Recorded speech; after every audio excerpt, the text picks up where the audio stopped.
हाय viewers, मैं हूं पूजा और आप देख रहे हैं English for all. Last video हमारा इंट्रोडक्शन ऑफ टेंसेस पे था, जिसमें मैंने टेंसेस कितने होते हैं, कितनी तरह के होते हैं और वो कैसे कैसे पहचाने जाते हैं, वो सब बताया था। और आज इसीलिए मैं फर्स्ट अपना पहला वाला टेंस शुरू कर रही हूँ, which is present indefinite. Right. तो अगर आपने इंट्रोडक्शन वाला वीडियो नहीं देखा है तो प्लीज इसको देखने से पहले एक बार थोड़ा सा उसको देख लेंगे, तो ये आपको समझना ईजी हो जाएगा। So without any delay let's start.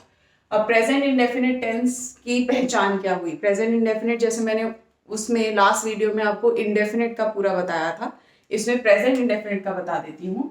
Present indefinite के जो सेंटेंसेस होते हैं उसके पीछे इधर ता है आता है, ती है आता है या ते है आता है। ठीक है, ये सारे सेंटेंसेस प्रेजेंट इंडेफिनिट के होते हैं।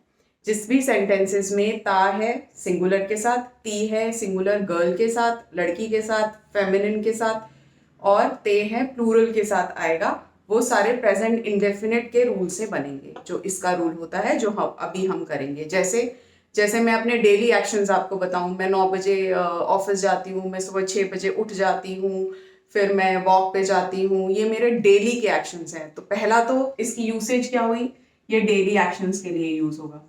जो काम आप रोज करते हैं प्रेजेंट में, राइट, उनके लिए मैं ये यूज करूंगी। डेली एक्शंस माने रोज हो रहे होते हैं, जो काम रोज करते हैं तब आएगा। ठीक है। दूसरा ये यूज होता है रूटीन एक्शंस के लिए भी। अब डेली एक्शंस और रूटीन एक्शंस में क्या फर्क हुआ। डेली तो आपको पता चल गए जो रोज होते हैं, ठीक है। रूटीन एक्शन होंगे जो एक अंतरकाल, एक इंटरवल पे होते हैं। जैसे मैं हफ्ते में एक बार मॉल जाती हूँ, आई गो टू मॉल या I visit a mall once a week. Once a week हर हफ्ते आ गया ना, एक रेगुलर इंटरवल हुआ ना ये। तो ये हो गए मेरे रूटीन एक्शंस। इसमें भी यही वाला कॉन्सेप्ट यूज होगा, इसमें भी प्रेजेंट इंडेफिनिट ही यूज होगा। तो आपका डेली एक्शंस में, रूटीन एक्शंस में, फिर ऑल टाइम एक्शंस भी एक होता है, उसमें भी ये यूज करेंगे। अब ये ऑल टाइम एक्शन क्या हुआ। ऑल टाइम एक्शंस हुए जो हमेशा होते हैं।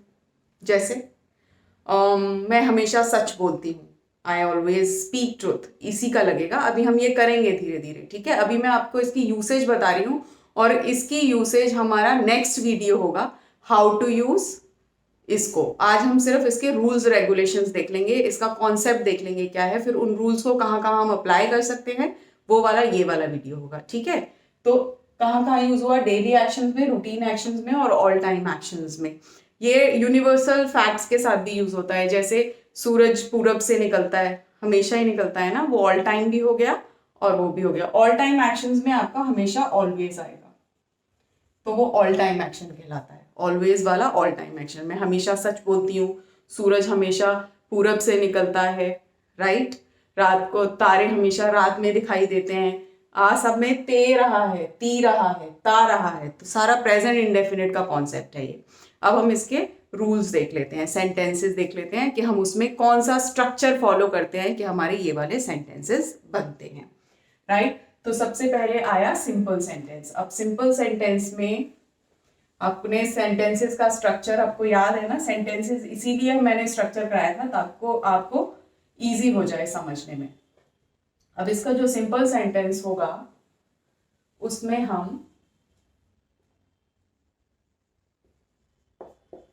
स्ट्रक्चर क्या था सिंपल सेंटेंस का, subject plus helping verb plus verb plus object. याद है ना आपको, यही था, subject plus verb plus, sorry, helping verb plus object. अब इसमें क्या है, हेल्पिंग वर्ब देख लेते हैं पहले।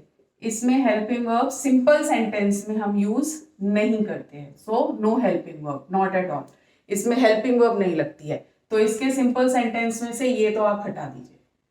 तो इसके सिंपल सेंटेंस में मेरे पास अब बचा सब्जेक्ट, वर्ब और ऑब्जेक्ट। अब वर्ब पे आते हैं। अब इसमें सिंगुलर प्लूरल का कॉन्सेप्ट लगेगा। मैंने लास्ट इंट्रोडक्शन में आपको सिंगुलर और प्लूरल का कॉन्सेप्ट दे दिया था, तो प्लीज एक बार जाके देख लीजिए। तो उसमें सिंगुलर जो होगा, मैं एक बार बता देती हूँ फिर से। सिंगुलर माने ही, शी, इट, राइट। उसके साथ वर्ब की फर्स्ट फॉर्म लगेगी। वर्ब की फॉर्म्स के लिए प्लीज वर्ब का वीडियो देखिए एक बारी। और उसके आगे मैं एस या ई एस लगाऊंगी। अब एस और ई एस कैसे लगेगा, जैसे अगर आपकी वर्ब फॉर्म है गो, तो गो के साथ हो जाएगा वो गोज, ई एस लगाए, राइट। आपकी वर्ब फॉर्म है टीच, जैसे मैं पढ़ा रही हूं, उसके साथ भी अगर सिंगुलर है तो ई एस लगेगा। लेकिन अगर आपकी फॉर्म है वर्क, काम करना, तो उसके साथ एस लगेगा। अगर आपकी फॉर्म है ये जाना थी तो गोज था कम, तो कम के साथ एस लगेगा, राइट। ये आप वर्ब जब एक बारी देख लेंगे, वर्ब के जो शीट्स होती हैं, तो आपको इजीली समझ में आ जाएगा प्रैक्टिस के साथ साथ कि कहाँ आपने ई एस लगाना है और कहाँ एस लगाना है, राइट। तो सिंगुलर के साथ मैं ही शी इट के साथ वर्ब की फर्स्ट फॉर्म के आगे एस या ई एस लगाऊंगी, ये सिंगुलर हो गया, ठीक। और प्लूरल में, अब प्लूरल प्लस आई, प्लूरल में क्या आएगा, एक से ज्यादा, वी, यू और दे, ठीक। वी यू दे और आई मैं, फर्स्ट पर्सन प्रोनाउन, ओके। उसके साथ खाली वर्ब की फर्स्ट फॉर्म लगेगी, no S and E S, right. Singular के साथ आप वर्ब की फर्स्ट फॉर्म के साथ एस ई एस लगाएंगे, प्लूरल और आई के साथ आप वर्ब की फर्स्ट फॉर्म लगाएंगे, प्लस आप हेल्पिंग वर्ब नहीं लगाएंगे। तो अब मेरा सिंपल सेंटेंस का इसका स्ट्रक्चर क्या बनेगा, बनाते हैं। सब्जेक्ट आएगा सबसे पहले, हेल्पिंग वर्ब है ही नहीं है, ठीक है, हेल्पिंग वर्ब कट हो गई है। फिर आएगा अगर सिंगुलर हैं, एस फॉर सिंगुलर, राइट, तो मैं वर्ब की फर्स्ट फॉर्म के साथ एस या ई एस लगाऊंगी।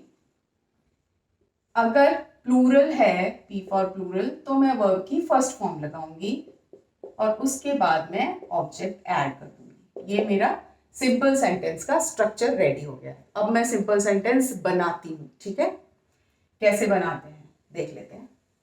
जैसे हिंदी में बताइए क्या बनेगा। मैंने जैसे अभी आपको बताया, मैं 9 बजे ऑफिस जाती हूँ, तो उसमें हुआ मैं 9 बजे ऑफिस जाती हूँ। उसमें सब्जेक्ट क्या है, मैं की इंग्लिश सबसे पहले आएगी, आई।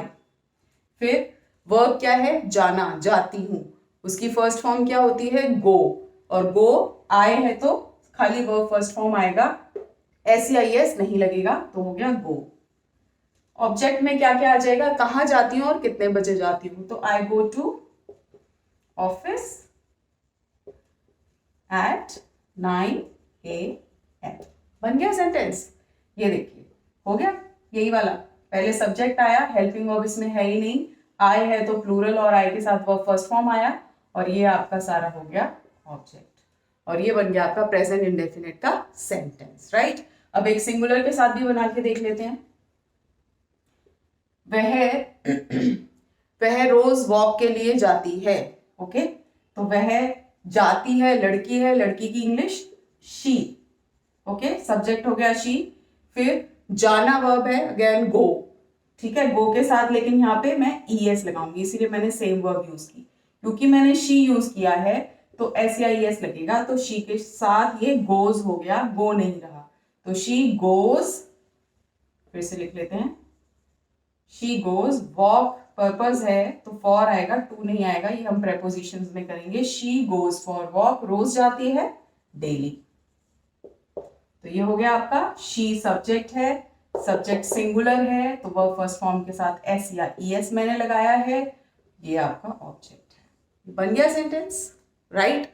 अब आप इसकी प्रैक्टिस ना एक पर्टिकुलर टाइम नहीं बांधेंगे कि भाई मैं ये स्ट्रक्चर करूंगा, पढ़ूंगा। जब आप सेंटेंसेस बोल रहे हैं तो ये यहाँ ध्यान रखेंगे कि आप कौन सा सेंटेंस बोल रहे हैं, कौन से टेंस में आ रहा है, और उसकी रेगुलर साइमल्टेनियसली आप यही स्ट्रक्चर से उसको बोलने की कोशिश करेंगे।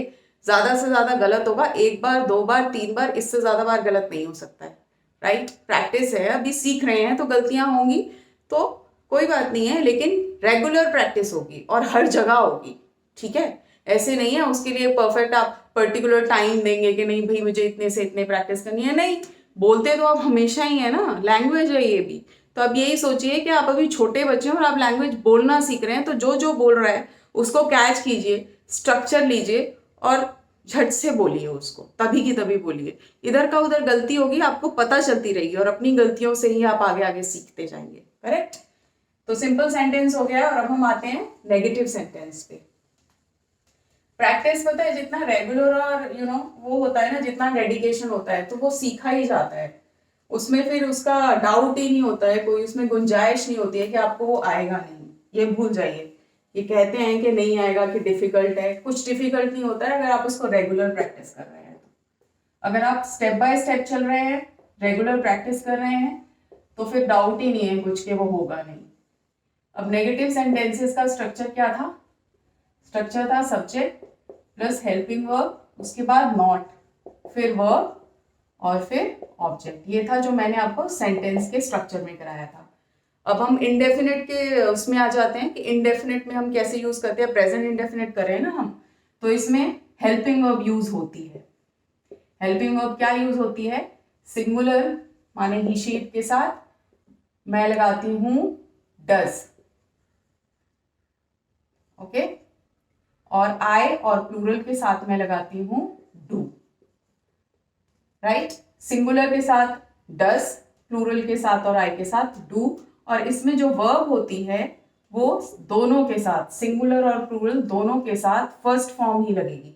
इसमें एस और ईएस नहीं लगाएंगे। क्यों नहीं लगाएंगे? लॉजिक है, रीजन है, क्योंकि ये ईएस ऑलरेडी इसका हेल्पिंग वर्ब में आ गया है, इसीलिए मैं उसको यहां नहीं लगाऊंगी। अब मैं सबके साथ, सिंगुलर है, प्लूरल है, आई है, सबके साथ वर्ब फर्स्ट फॉर्म यूज करूंगी। अब जो मैं डिफरेंशिएट करूंगी वो हेल्पिंग वर्ब में करूंगी, कि मैं ही शी इट के साथ डज लगाऊंगी, आई और प्लूरल के साथ डू लगाऊंगी। तो अब इसका स्ट्रक्चर क्या बन जाएगा? इसका स्ट्रक्चर हो जाएगा आपका सब्जेक्ट प्लस डू और डज। डज आपने सिंगुलर के साथ लगाया है, डू आपने आई और प्लूरल के साथ लगाया है, और वर्ब की फर्स्ट फॉर्म, राइट। ये हो गया हमारा नेगेटिव का स्ट्रक्चर। सेंटेंस बनाइए। अभी पीछे क्या बनाया था? मैं ऑफिस जाती हूँ, अब मैं बनाती हूँ, यू से बना देती हूँ कि तुम काम नहीं करते हो, ठीक है, तुम काम नहीं करते हो। तो इसमें सब्जेक्ट क्या है? तुम की इंग्लिश यू। अब यू क्या, यू किस में आया? प्लूरल में। क्या हेल्पिंग वर्ब जाएगी? Do, okay. हेल्पिंग वर्ब के बाद क्या आ रहा है? Not, okay. और काम करने की इंग्लिश होती है वर्क। इसमें ऑब्जेक्ट नहीं है क्योंकि वर्क एक इंट्रांजिटिव वर्ब है, इसको ऑब्जेक्ट की जरूरत नहीं है। तुम काम नहीं करते हो, you do not work, okay. Transitive और इंट्रांजिटिव वर्ब वाले वीडियोस में है, प्लीज उसको देख लीजिए एक बारी। तो इसमें ऑब्जेक्ट नहीं है लेकिन सेंटेंस कंप्लीट है। वर्क एक इंट्रांजिटिव वर्ब है जिसको ऑब्जेक्ट की जरूरत नहीं है, फर्स्ट फॉर्म है, राइट। स्ट्रक्चर देखिए, सब्जेक्ट, प्लूरल है, डू लगा, फिर नॉट आया, फिर वर्ब की फर्स्ट फॉर्म आई, तुम काम नहीं करते हो, ठीक है, यू डू नॉट वर्क। अब एक ऑब्जेक्ट के साथ बना लेते हैं और सिंगुलर के साथ।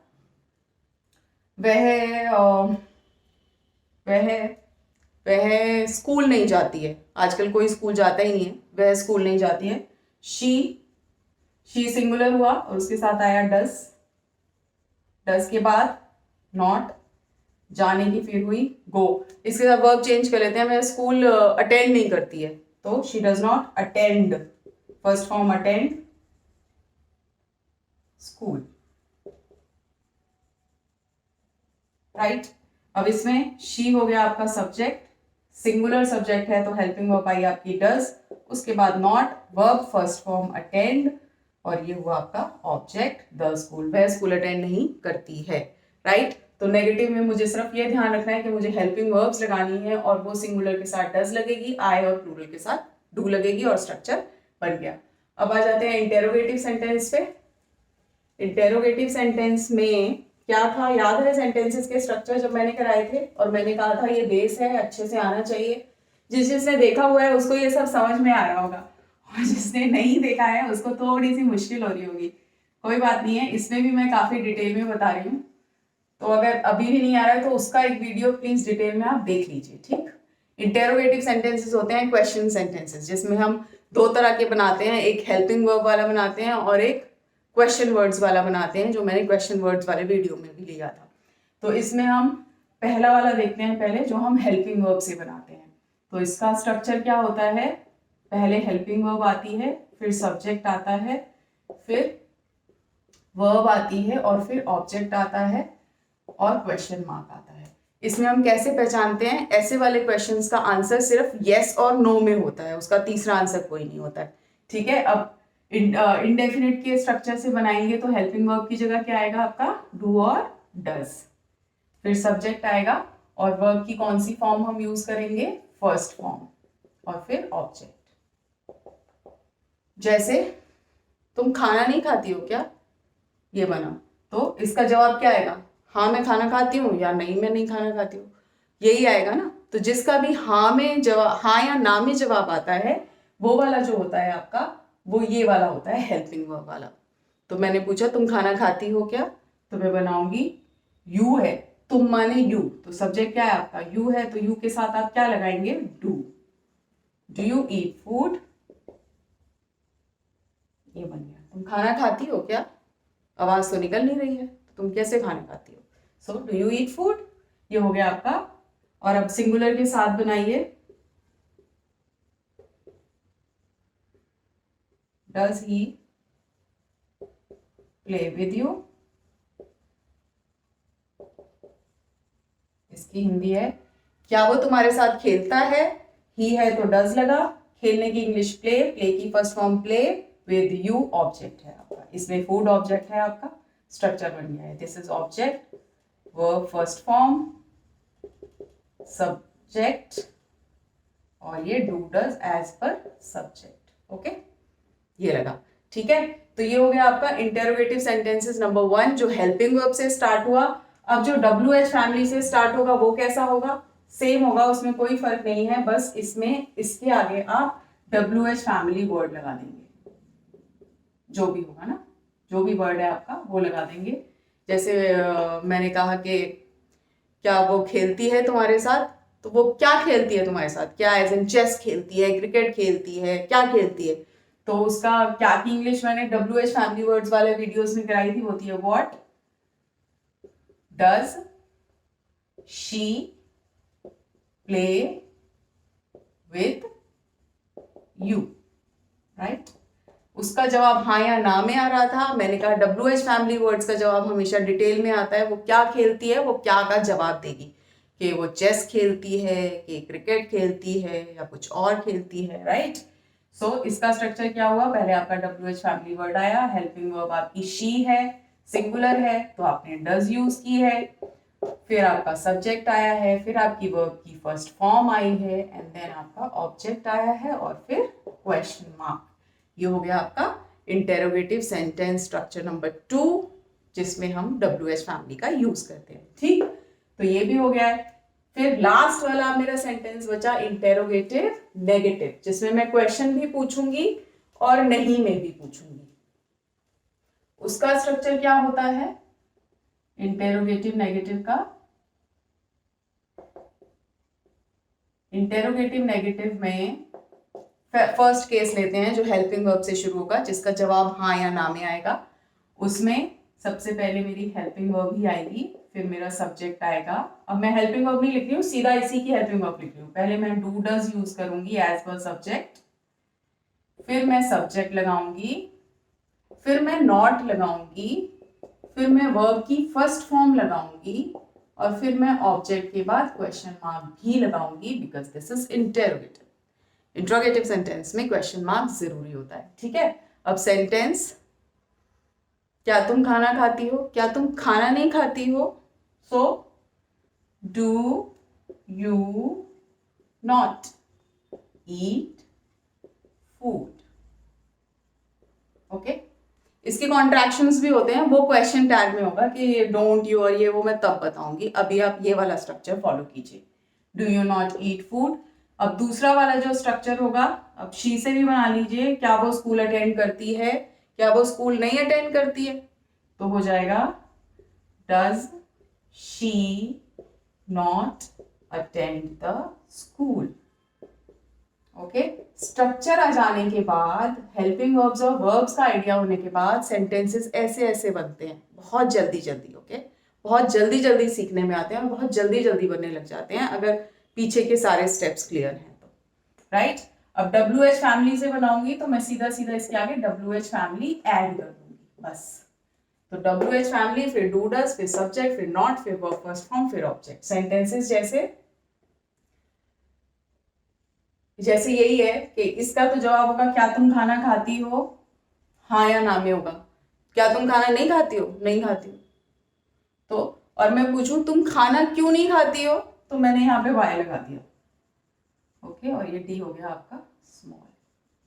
तुम खाना क्यों नहीं खाती हो? Why why do you not eat food. Okay, और इसको हम दूसरे तरीके से भी बोलते हैं, वो होता है वाई डोंट यू। उसमें हम नॉट सब्जेक्ट से पहले ले आते हैं, लेकिन वो कॉन्ट्रैक्शन होती है। इसको मैं डोंट भी कह सकती हूँ। ये यहाँ से नॉट उठ के यहाँ जाएगा, लेकिन ये कॉन्ट्रैक्शन में होगा। ये ऐसे नहीं बोलेंगे आप वाई डू नॉट यू, वो डोंट होता है, वो हम बाद में करेंगे, एडवांस में आएगा वो। ठीक। So why do you not eat food, खाना क्यों नहीं खाती हो। ये हुआ आपका interrogative negative sentence with WH family. अब इसमें बनाए does she not attend the school, इसमें भी वो स्कूल क्यों नहीं जाती है ना। तो इसमें भी अगर मैं वाई लगा दूंगी तो इसका भी मीनिंग चेंज हो गया। Why does she not attend the school, वो स्कूल क्यों नहीं जाती है।